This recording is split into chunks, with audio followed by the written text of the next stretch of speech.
Because battlefields have death on a major scale, the likelihood is high that there's some restless spirits wandering around long after the battle's over.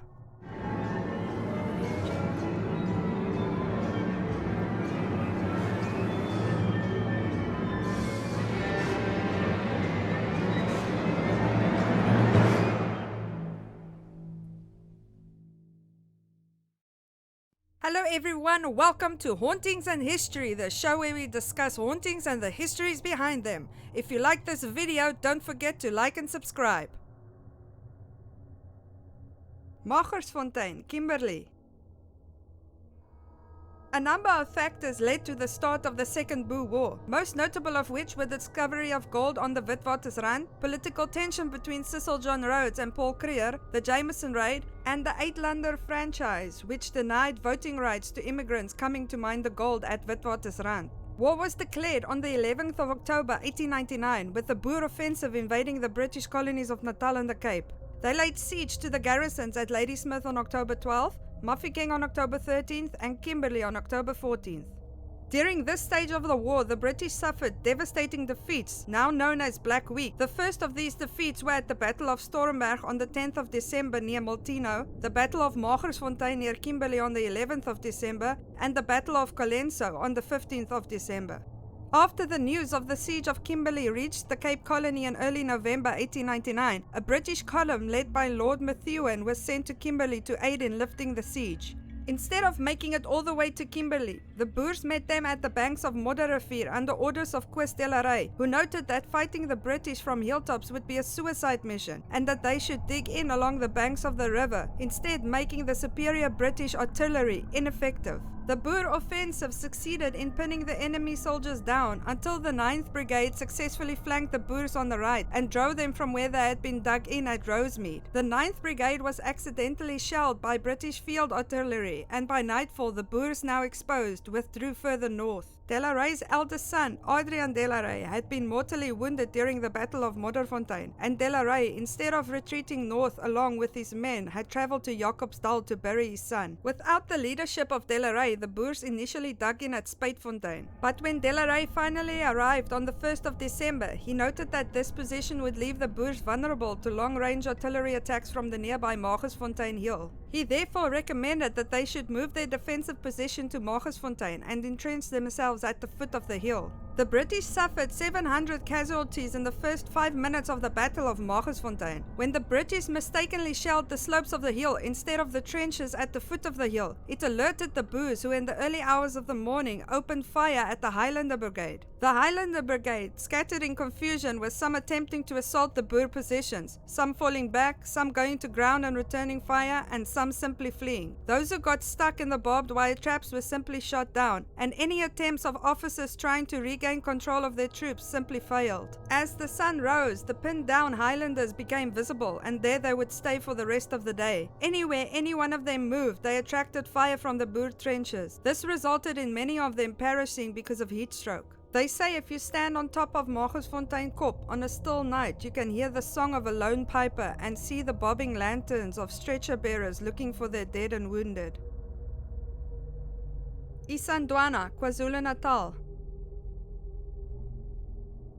The British has had control over the southern tip of Africa since 1820. As the Cape Colony expanded to the north, the British came into conflict with Sothos, San and Khoi people. Seeking to expand their rule further north and uniting all of South Africa under Great Britain, they set their sights on Zululand. Unfortunately for the British, this was not a notion that a large militant Zulu nation would ever accept. In January 1879, a British force of 15,000 men under the command of Lord Chelmsford marched deep into Zululand. The British did not expect the Zulus to engage with them in open battle. Instead, they thought that the Zulus would employ guerrilla tactics of hit-and-run skirmishes to try and drive the British off their land. Because of this, the British split up their forces into 3 columns. The British were confident that they would be able to fend off any attack by ill-equipped impi warriors in an open battle. What the British were unaware of was that the Zulus had every intention of meeting them in open battle. As such, King Cetshwayo called his 40,000 strong Zulu army to order.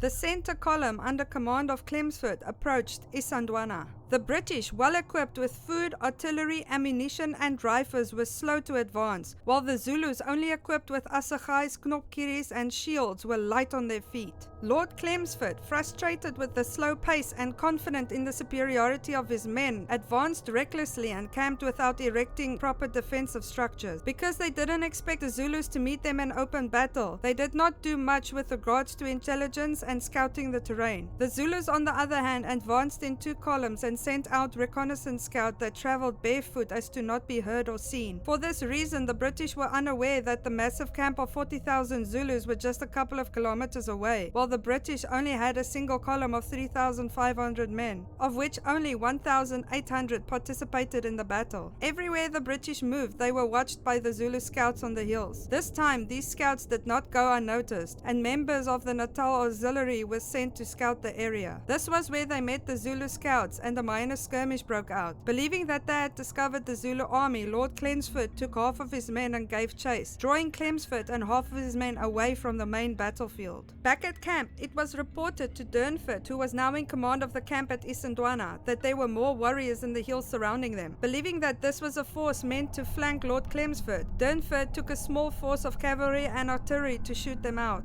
Durnford managed to drive the warriors in the surrounding hills back to their camp and discovered the massive Zulu force preparing for battle. With their camp discovered, the order to charge was given. This massive charge quickly became overwhelming. Durnford was pushed back to a dry riverbed where they took shelter amongst the natural elements. As the British became low on ammunition and tightened their ranks closer to their ammunition wagon, the Zulus took advantage of the confusion of the maneuver and quickly broke through the British lines. The British lines collapsed as the Zulus flanked them from all directions. The survivors fled, with the Zulus still in pursuit. Being a Zulu custom, the body of their dead enemies were disemboweled in order to set the spirits free, as to not haunt them. But all the spirits were not entirely set free that day. There has been reports of ectoplasmic manifestations, full-bodied apparitions of British soldiers along the dry riverbed, and they say that sometimes you can still hear the gunfire and the battle cries of the Zulus on a windless day.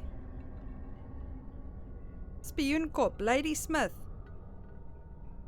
In an effort to relieve the siege of Ladysmith, the British forces under the command of General Sir Redvers Buller crossed the Tugela River under the cover of darkness. The crossing of the river took some time, and this gave the Boers ample time to dig in at the hill under the command of Commandant General Louis Botha. Putting guns on top of Spioenkop would provide a tactical advantage, as it would allow for safe passage of British troops to relieve Ladysmith. Although the British troops knew that the Boers entrenched themselves on the hill, the exact positions were unclear, as a dense fog had set in over the summit of Spioenkop that night. The goal for the British troops was to find a vantage point on top of the hill and entrench themselves without the Boer forces noticing. The British successfully got to the summit of Spioenkop, or so they thought. The thing about Spioenkop is that it's not the flat hill that they thought it was. At the top it was round, making the Boer forces on the reverse side impossible to see. Although the majority of the Boer forces were entrenched at the reverse side of the hill, 15 Vryheid commandos were stationed on the hill on sentry duty, fast asleep. 1,500 British soldiers managed to make it to the top of Spioenkop and were instructed to fasten their bayonets in preparation for a charge. But the noise of this woke up the sentries, and without engaging, 14 of them managed to get to General Louis Botha, and one was stabbed and killed by a bayonet.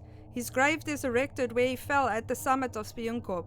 The problem was that the Boers entrenched themselves on the surrounding hills. That, combined with the dense fog, made them not only hard to see, but caused the British to mistake the true position of the summit. Additionally, the ground at the top of the hill was a nightmare to dig. The British only succeeded to dig a shallow trench from which it was easy for the Boers to pick them off with rifles one by one, until the entire trench was filled with dead British soldiers. Little did they know that they were digging their own graves, as this trench would later be turned into a mass grave, leaving the British soldiers where they had fallen that day. After achieving success at taking the hills next to Spioenkop, Twin Peaks, where the Boer riflemen and an artillery unit was stationed, the British forces were called to retreat to the other side of the Tugela River. All those British soldiers that died that day died for nothing. Not an inch of ground was gained. Most notably about this battle is that there were 3 future world leaders present on the hill that day, and if a stray bullet had killed any of them, the course of world history would have been changed forever. That was General Louis Botha, who would later become the first Prime Minister of the Union of South Africa in 1910, Winston Churchill, who played an important role in leading the Allied forces into victory during the Second World War, and Mahatma Gandhi,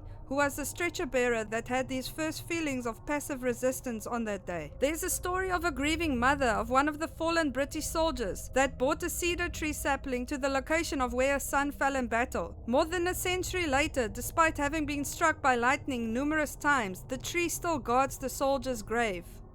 That's all the stories I have for you today. If you have enjoyed them, don't forget to like and subscribe. If you have any personal encounters, please feel free to share your stories in the comment section. Until next time, see you!